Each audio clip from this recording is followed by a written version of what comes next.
ओम शांति। नारी तो बन कल्याणी। संयुक्त राष्ट्र संघ ने जब महिला वर्ष मनाने का निर्णय लिया तो उन्होंने इसके साथ ही एक 3 सूत्रीय अथवा 3 शब्दों का नारा भी दे दिया था। वह है समता, प्रगति और शांति। इसका भाव यह है कि नारी को आज समाज में जो बराबर का दर्जा नहीं दिया जाता वह दिया जाए और देश, समाज अथवा विश्व की प्रगति में तथा शांति स्थापित करने में कार्य में उसका भी योगदान रहे। ऐसे नहीं कि इसका कार्य क्षेत्र केवल घर की 4 दीवारी ही बना रहे, जैसे कि शताब्दियों तक बना रहा है।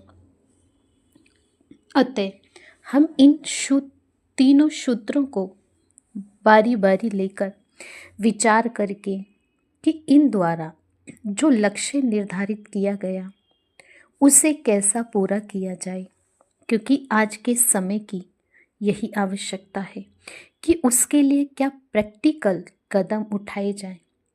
सबसे पहले हम समता को लेते हैं। पाश्चात्य देशों में समता को लोग प्राय आर्थिक और राजनीतिक समता में ले लेते हैं। हमारे देश में राजनीतिक समता तो है ही, नारी को वोट देने का पुरुष के बराबर ही अधिकार है। कानून की दृष्टि में भी दोनों बराबर हैं। हाँ, आर्थिक दृष्टिकोण में विषमता जरूर थी, परंतु आज ऐसे भी कानून बन रहे हैं कि जिसके अंतर्गत बराबर कार्य के लिए नारियों को भी पुरुष के बराबर ही वेतन मिलता है। परंतु ध्यान देने योग्य बात यह है कि हमारे देश में शताब्दियों से कुछ ऐसी रूढ़ियां हो गई हैं कि नारी का सामाजिक तिरस्कार किया जाता रहा है। विशेषकर नारी का तिरस्कार हमारे कुछ क्षेत्र शास्त्र में और कुछ एक शास्त्र में और धर्माचार्य करते रहे हैं, जैसे कि नारी नरक का द्वार है, नारी नरक का द्वार है, नारी के कारण ही लड़ाई झगड़े होते हैं, वह चंचलता है, इस प्रकार की बातें कही जाती हैं। शुरू में कहने वालों ने चाहे यह बात किसी भी भाव से कही हो, परंतु इसका प्रभाव समाज पर बहुत हानिकारक पड़ा है, जिस कारण से आम लोगों ने नारी का शोषण और तिरस्कार किया है। परिणाम यह हुआ कि समाज का विकास भी रुका रहा, क्योंकि नारी तो समाज का 50% भाग है। ढोल, गवार, शूद्र और नारी की चौपाई अथवा मन्नु या शंकराचार्य के वाक्य धार्मिक सभाओं में जहाँ मनुष्य प्राय श्रद्धालु बनकर बैठता है और साधुओं के मुख से सुनते सुनते मनुष्य नारियों को ताड़ना का अधिकारी ही मानने लगे। शास्त्रकार, गुथकार और प्रचारक प्राय पुरुष ही थे। अतः उनके एक पक्षीय प्रचार को सुनते सुनते पुरुषों का दृष्टिकोण ही नारियों के प्रति तिरस्कार युक्त बन गया। और तो और स्वयं नारी ही अपने को पुरुष की अपेक्षा अबला तथा हर प्रकार से कमजोर मानने लगी। ऐसा होता ही है कि कोई बात चाहे वह गलत ही क्यों ना हो, सुनते सुनते मनुष्य को सच्ची महसूस होने लगती है।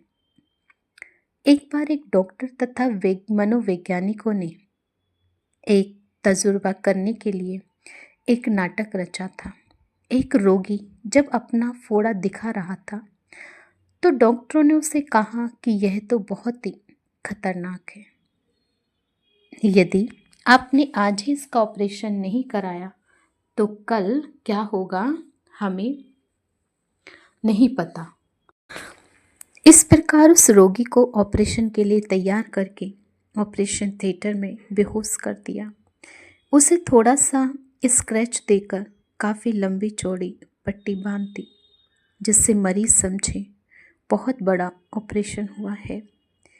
जब उस रोगी को होश आया तो उसके नीचे डॉक्टरों ने एक लाल रंग के पानी वाली तेलमची, जिसे उन्होंने जानबूझकर पहले से रखा हुआ था, इशारा करके डॉक्टर बोले कि देखिए तो आपका कितना खून निकला है। आपका ऑपरेशन बहुत ही पेचीदा और बड़ा था, परंतु भगवान की कृपा से आप बच गए। तब उसे कहा गया कि आप अब उठकर थोड़ा इस कमरे में चलिए, क्योंकि ऐसा आपके लिए लाभकारी रहेगा। परंतु वह रोगी बोला, वाह डॉक्टर साहब वाह, आप चलने की बात कहते हैं। अगर और किसी का इतना रक्त निकला होता तो आपसे बोल भी न सकता। यह तो मेरी हिम्मत समझिए कि मैं उठकर बैठा हूँ। इसके बाद डॉक्टरों ने उसे बताया कि उन्होंने तजुर्बा करने के लिए ही यह सब नाटक रचा था, वरना उसका ऑपरेशन कुछ नहीं किया गया। उसकी पट्टी खोलकर उसे दिखाया।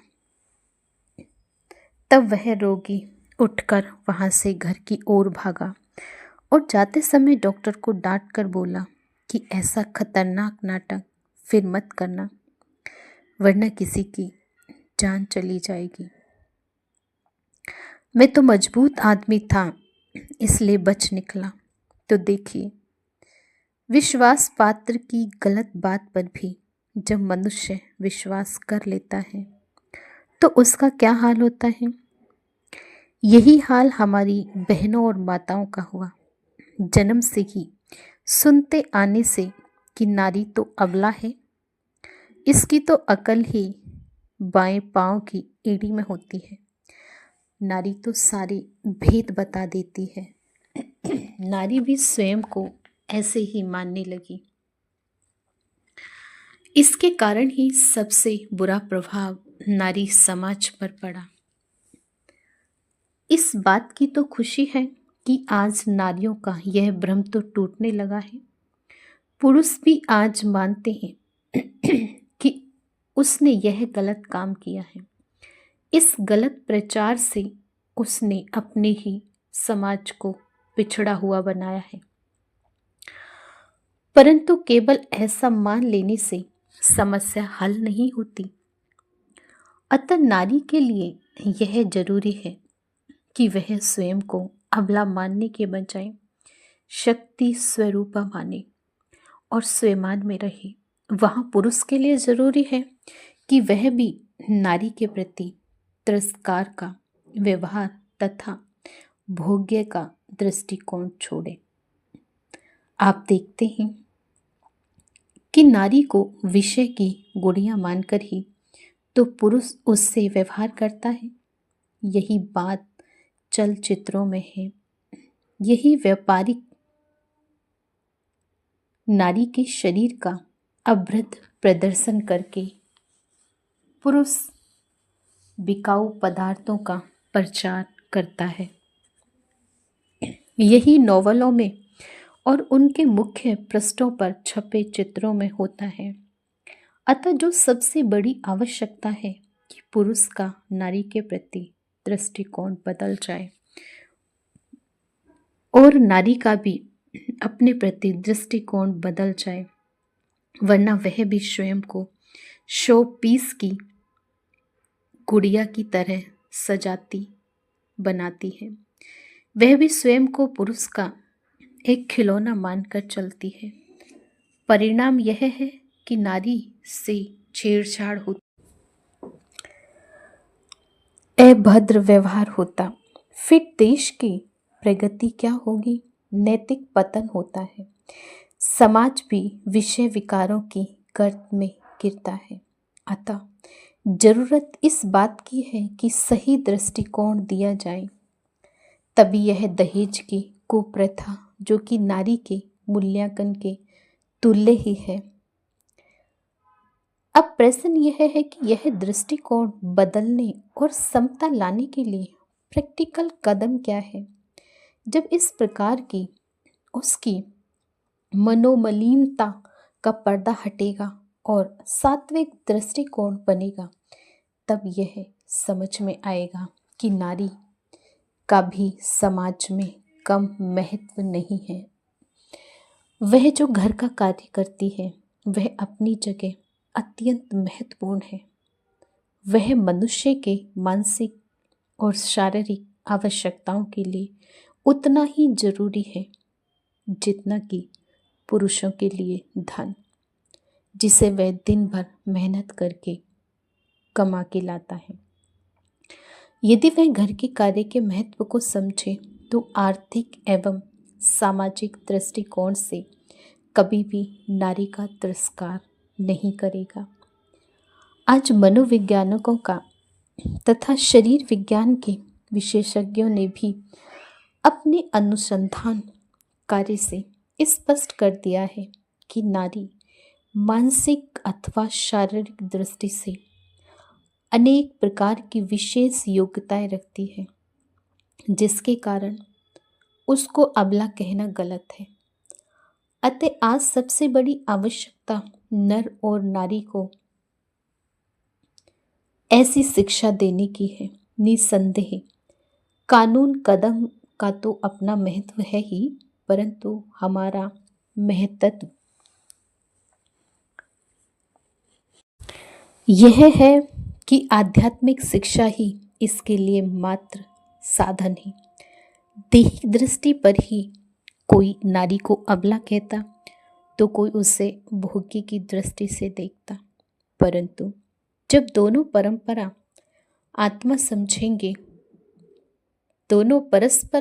समझेंगे तो सच्चा स्नेह और सम्मान और गुण आएगा। अतः इसके लिए नैतिक एवं आध्यात्मिक शिक्षा ही परम आवश्यक साधन है। इससे जहाँ एक और नारी में सादगी, स्वच्छता और महानता आएगी और वह सही अर्थों में शक्ति रूपा या देवी बनेगी, वहाँ पुरुष में भी उसके प्रति पवित्र एवं सात्विक दृष्टिकोण परिपक्व होगा, सदाचार होगा, जिससे वो दोनों समाज रूपी रथ के दो पहिए मानते हैं हुए सहयोग और सम्मान की भावना से चल सकेंगे और भोग वृत्ति के समान पर उत्तम चरित्र का निर्माण कर सकेंगे। क्योंकि आज बहुत ज़रूरी है कि नारी को इतना छोटा समझ लिया है, तो उसको इतना छोटा नहीं समझना चाहिए। आज हम देखते हैं पुरुषों से ज़्यादा आगे नारी है। यह एक मानी हुई बात है कि बच्चों को बनाने में माताओं का जितना हाथ है उतना और किसी का नहीं।